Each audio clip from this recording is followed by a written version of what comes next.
Shivam hair and आज के इस वीडियो के अंदर हम बात करने वाले हैं ड्रैगोस मॉलिक्यूल के बारे में। केमिकल बॉन्डिंग का ही एक टॉपिक है and one of the most important topic है अगर आप प्रिपेयर कर रहे हो आईआईटी जैम के लिए या फिर other MSc entrances like DU, BHU या कुरुक्षेत्र यूनिवर्सिटी के साथ के साथ नेट के लिए और गेट के लिए बहुत इंपॉर्टेंट टॉपिक रहता है, that is what are Drago's molecule. तो चलिए स्टार्ट करते हैं।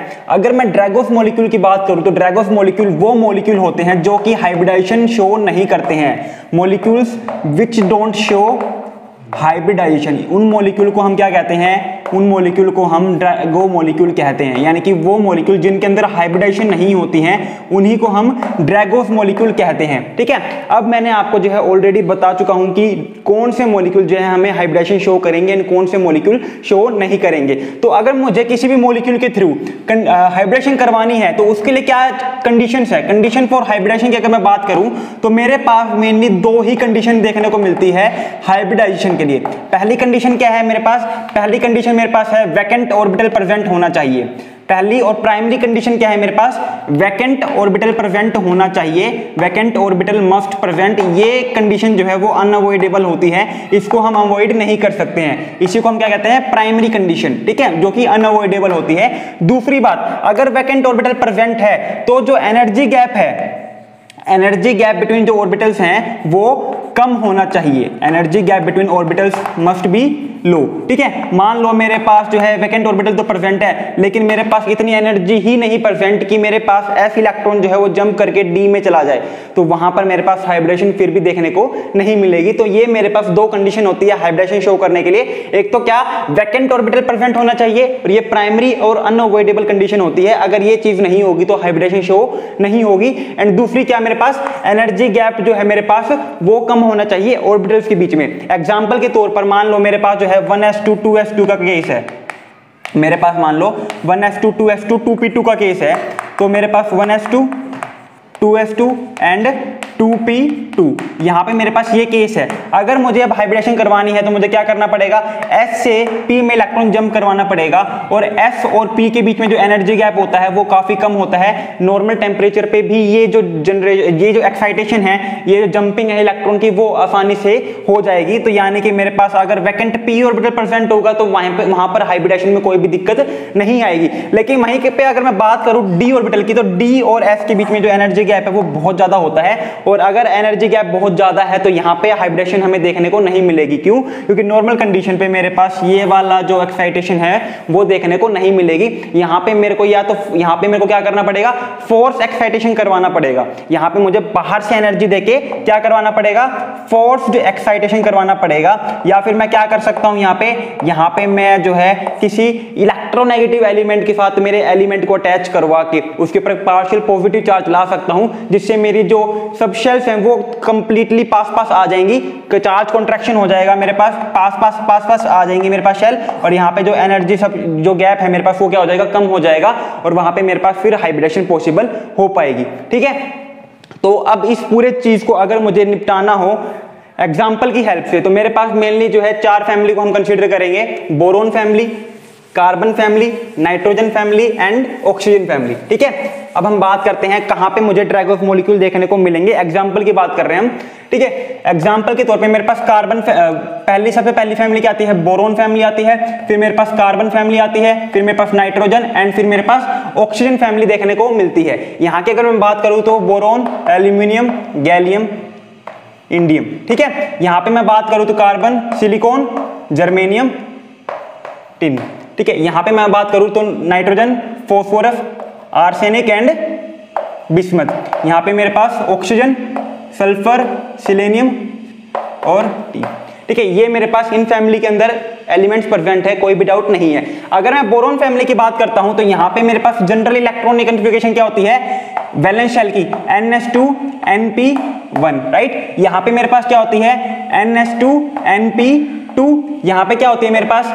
NS2 NP3, और यहां पे देखने को मिलती है मेरे पास NS2 NP4। ठीक है, अब मैं बनाता हूं इनके ऑर्बिटल्स को लेके।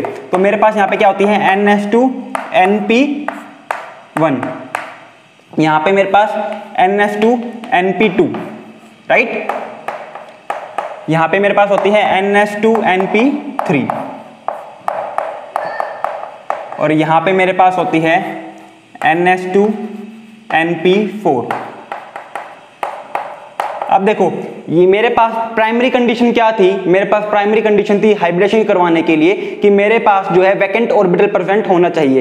तो यहाँ पे मेरे पास वैकेंट ऑर्बिटल प्रेजेंट है, यहाँ पे मेरे पास वैकेंट ऑर्बिटल प्रेजेंट है, यहाँ पे मेरे पास कोई वैकेंट ऑर्बिटल नहीं है, यहाँ पे भी मेरे पास कोई वैकेंट ऑर्बिटल नहीं है। दूसरी चीज क्या, अगर वैकेंट ऑर्बिटल प्रेजेंट है तो आपका जो एनर्जी गैप है वो कम होना चाहिए। तो यहाँ की मैं बात करूँ तो यहाँ पे मेरे पास एनर्जी गैप किस किस के बीच में है, S और P के बीच में है, यहाँ पे मेरे पास S और P के बीच में है। तो यहाँ पे मेरे पास एनर्जी गैप भी कम है, वैकेंट ऑर्बिटल भी प्रेजेंट है। तो यहाँ पे आराम से मेरे पास एक्साइटेशन हो जाएगी S से P में, यहाँ पे आराम से एक्साइटेशन हो जाएगी S से P में, राइट। तो यहाँ पे मेरे पास जो है दोनों कंडीशन फुलफिल हो रही है और इसी वजह से मेरे पास बोरोन एंड कार्बन के सारे एलिमेंट जो हैं वो हाइब्रिडाइजेशन शो करते हैं। बोरोन एंड कार्बन के सारे एलिमेंट क्या करते हैं, हाइब्रिडाइजेशन शो करते हैं। इनके अंदर हमें कोई भी ड्रैगो मॉलिक्यूल देखने को नहीं मिलता है। इन दोनों फैमिली के अंदर मेरे पास कोई भी ड्रैगो मॉलिक्यूल देखने को नहीं मिलता है, क्योंकि इनके सभी मॉलिक्यूल के अंदर मेरे पास एनर्जी गैप भी कम है और वैकेंट ऑर्बिटल भी प्रेजेंट है। लेकिन वही मैं बात करता हूं नाइट्रोजन एंड ऑक्सीजन फैमिली के लिए, तो नाइट्रोजन एंड ऑक्सीजन फैमिली के अंदर मेरे पास देख सकते हो कोई भी वैकेंट ऑर्बिटल प्रेजेंट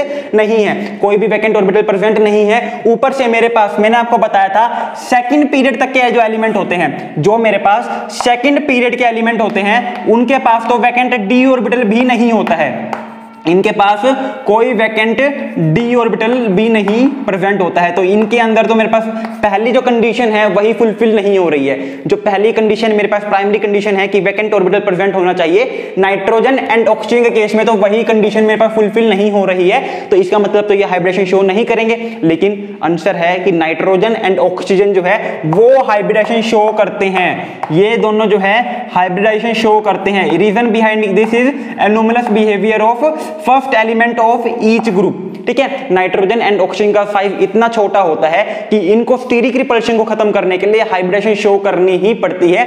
अगर ये हाइब्रिडेशन शो नहीं करेंगे तो इनके बीच में बहुत ज्यादा स्टीरिक रिपल्शन लगता रहेगा। इसी वजह से मेरे पास नाइट्रोजन एंड ऑक्सीजन जो है वो क्या कर लेंगे, हाइब्रिडेशन शो कर लेंगे due to their small size.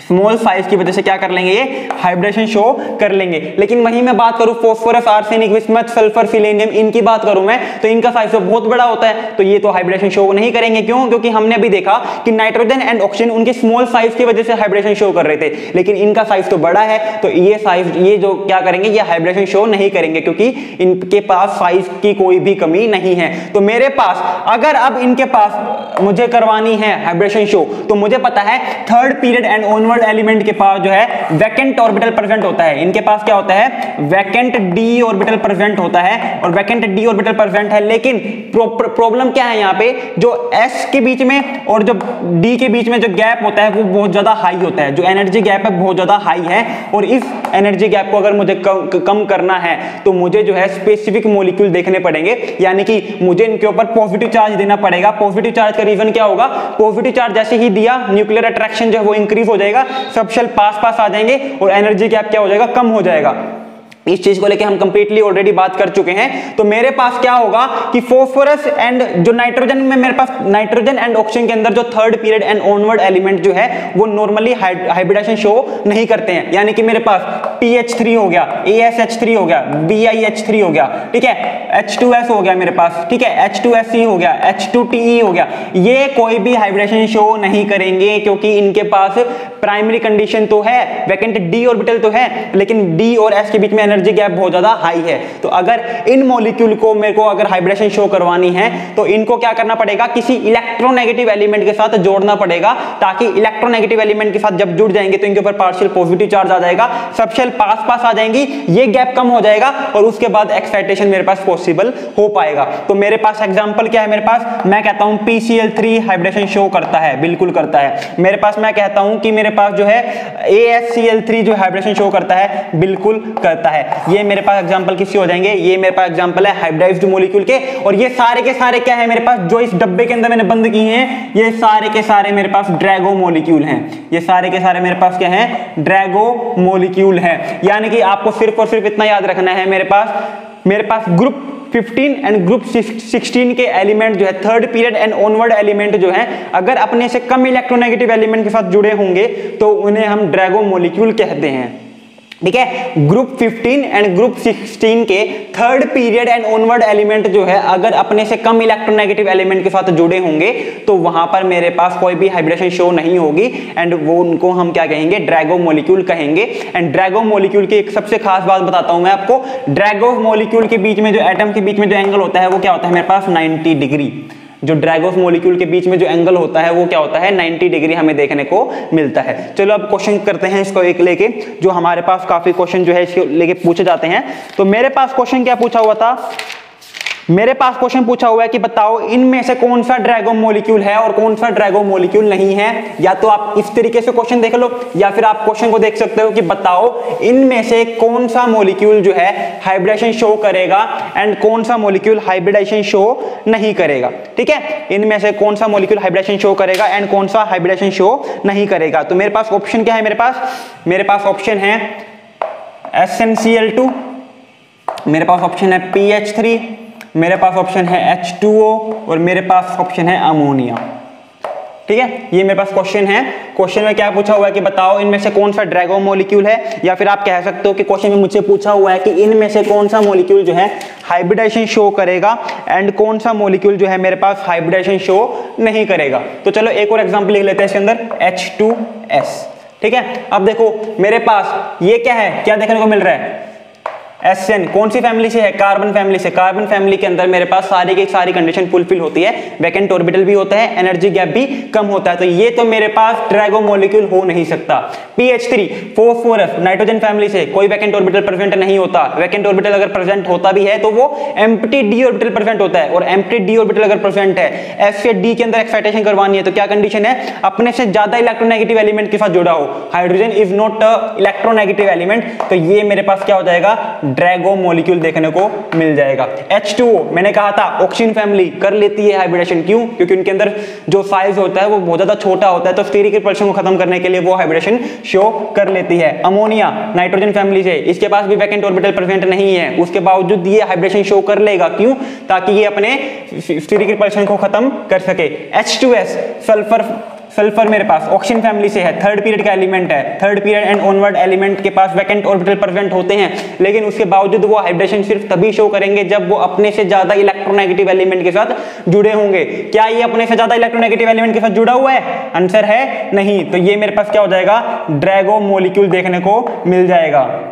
मुझसे कोई पूछे इनके बीच में एंगल बताओ, तो यहाँ पे मेरे पास एंगल 90 डिग्री होगा, यहाँ पे मेरे पास एंगल 90 डिग्री देखने को मिलेगा। तो ये था आज की वीडियो के बारे में, जिसके अंदर हमने बात की ड्रैगो मॉलिक्यूल क्या होते हैं, how to determine which molecule is Drago और विच इज नॉट। ठीक है, आई होप वीडियो अच्छी लगी होगी, चीजें समझ में आई होगी।